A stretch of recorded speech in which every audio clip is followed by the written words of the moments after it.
Hola, soy Hugo Landolfi, autor del método y del libro de Víctima Protagonista. En la lección de hoy vamos a comenzar a revisar las características que tienen las actitudes, tanto de víctima como de protagonista, y las ventajas y desventajas que tiene para cada una de las personas el asumir una u otra. Porque, digamos, la persona que adopta una actitud de víctima tiene ciertos beneficios. El problema es que también tiene ciertos perjuicios que son mucho más grandes que los beneficios que tiene y a veces no se da cuenta de que no está haciendo un muy buen negocio. Así que bueno, ser víctima o protagonista o adoptar la posición de víctima o protagonista, o como a veces digo yo, habitar el mundo de la víctima o del protagonista, está relacionado con un modo singular de relatar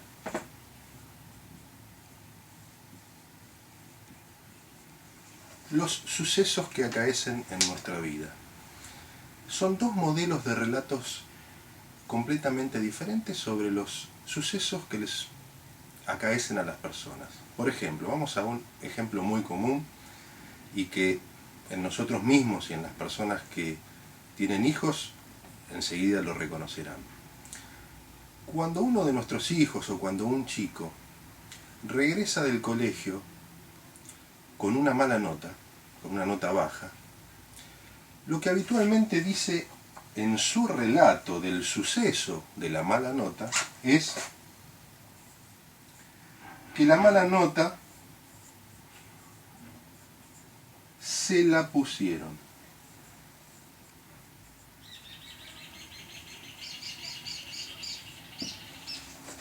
Hay una despersonalización y una renuncia a la autoría del niño sobre la mala nota.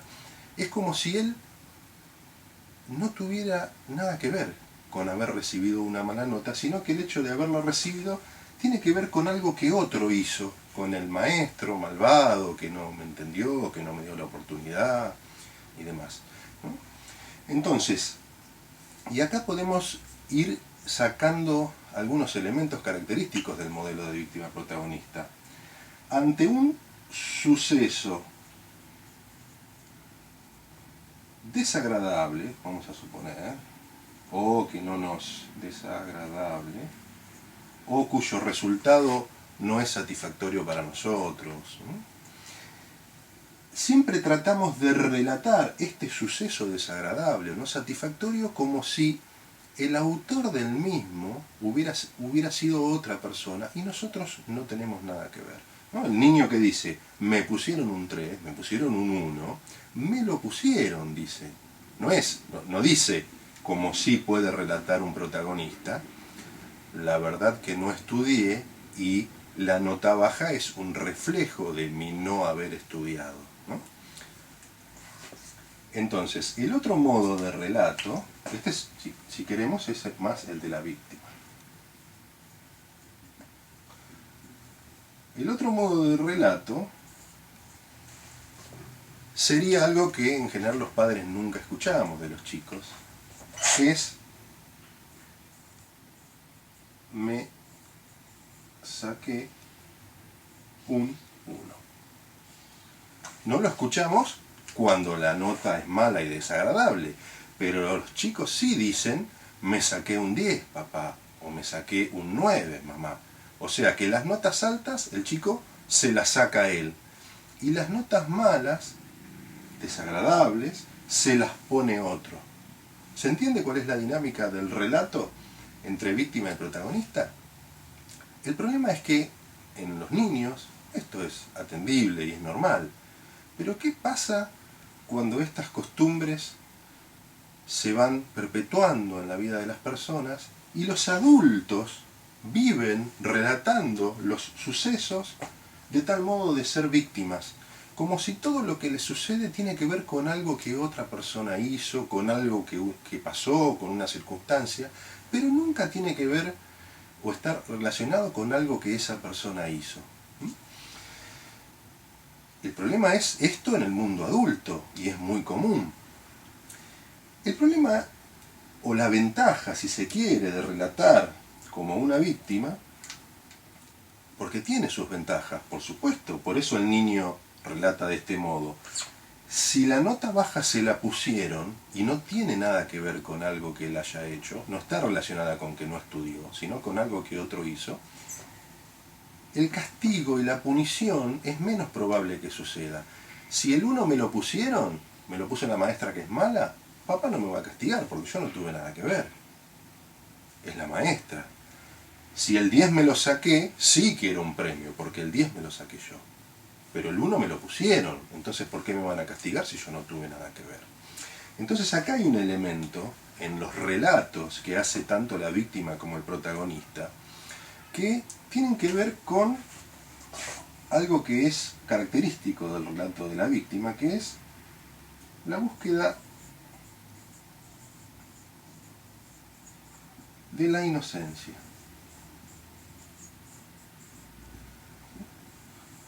O sea, la víctima no quiere ser puesto en evidencia ante un suceso desagradable. Al relatar como víctimas, las personas, tanto niñas como adultas, quieren mostrarse, a través de su relato, inocentes frente a algo que ha sucedido. Y al ser inocentes, por ende, no son responsables.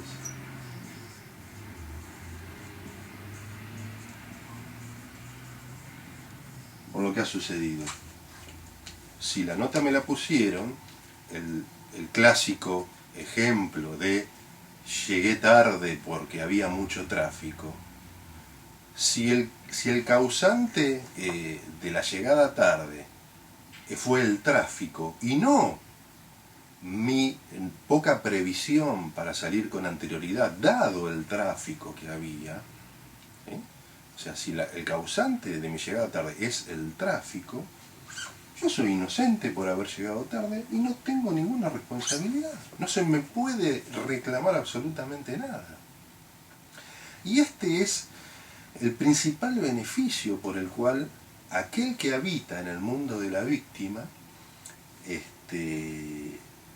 relata de este modo los sucesos más bien desagradables, porque los sucesos agradables y cuyo resultado es satisfactorio no los relata de este modo, los relata como si fueran propios de él, como si él fuera su protagonista. Todo lo acertado que hace una persona no dice que es causa de lo que otro hizo, sino que es un motor y una causa de algo que él hizo. El problema de esto, que aparentemente se puede llegar a comprender, hay un beneficio en relatar los sucesos desagradables de este modo, hay un perjuicio muy grande, muy grande, que es tal vez el que no alcanza a percibir la persona que relata los sucesos desagradables como una víctima. Y el prejuicio más grande, especialmente en la vida adulta, porque no podemos reprocharle estas cosas a un niño, es la pérdida de poder. Pérdida de poder.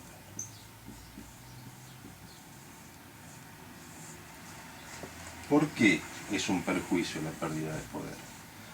Porque si hay un suceso desagradable que ha acaecido, algo que pasó y cuyo resultado no nos agrada, si nosotros no tuvimos nada que ver, ninguna relación con lo que sucedió, si fue producto de lo que otro hizo o de una circunstancia, yo no tengo manera de intervenir para cambiar eso desagradable que ha sucedido. ¿Qué tiene que pasar, como decía un maestro mío, para que en lugar de haberme sacado un 1, me saque un 10, si el 1 me lo pusieron, no tiene que pasar nada que yo tenga que hacer, tiene que suceder que otro haga algo, que otro que se comportó en forma malvada, en lugar de un 1 me ponga una nota mejor.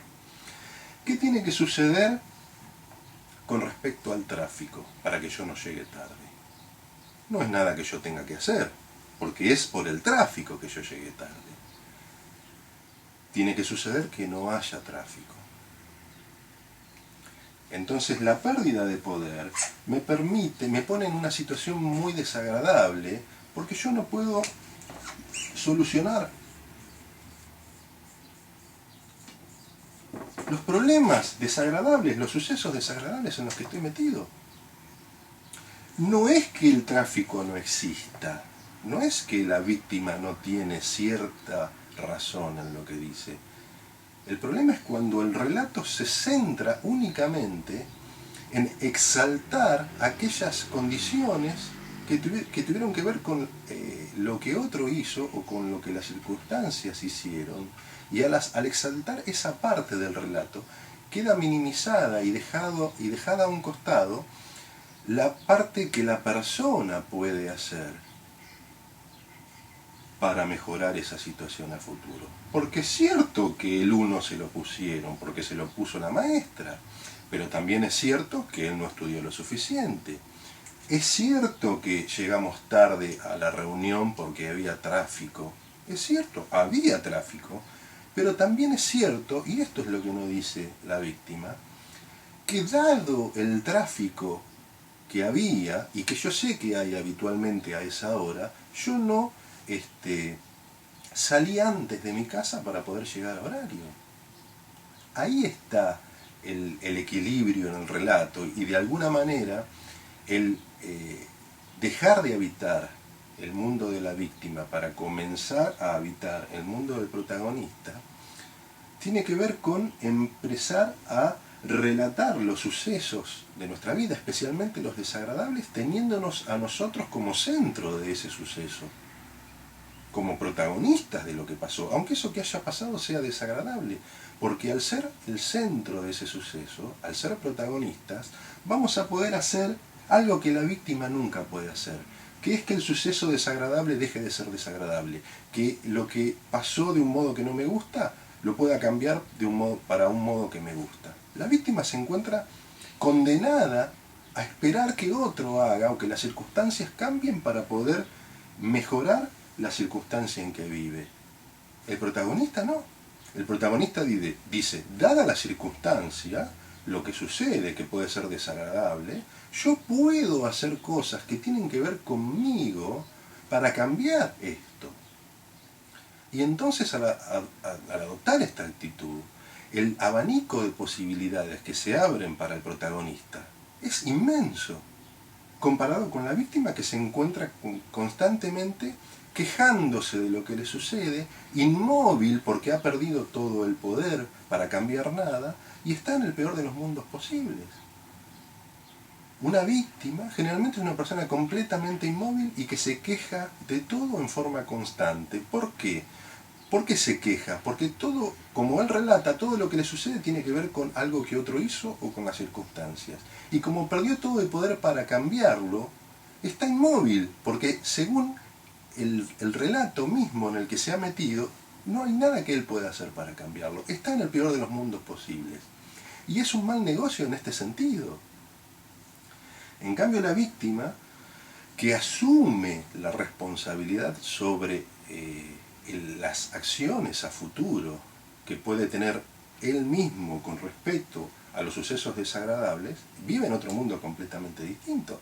El protagonista, al reconocerse en medio del problema, al estar inmerso en los problemas, en las situaciones desagradables, puede cambiarlas desde adentro. Y en tanto asume esa posibilidad, puede modelar el futuro de su vida y de todo lo que le acaece de un modo mucho más grande que comparado con la condena en la cual vive la víctima. Así que bueno, en esta primera lección quería darle estas ideas que son de alguna manera la base del modelo de víctima protagonista. Y bueno, ya sabe que si quiere acceder al método completo en forma integral, lo puede adquirir en nuestro sitio y puede contar con la tutoría nuestra para asesorarlo. Así que bueno, nos vemos en la siguiente lección. Hasta pronto.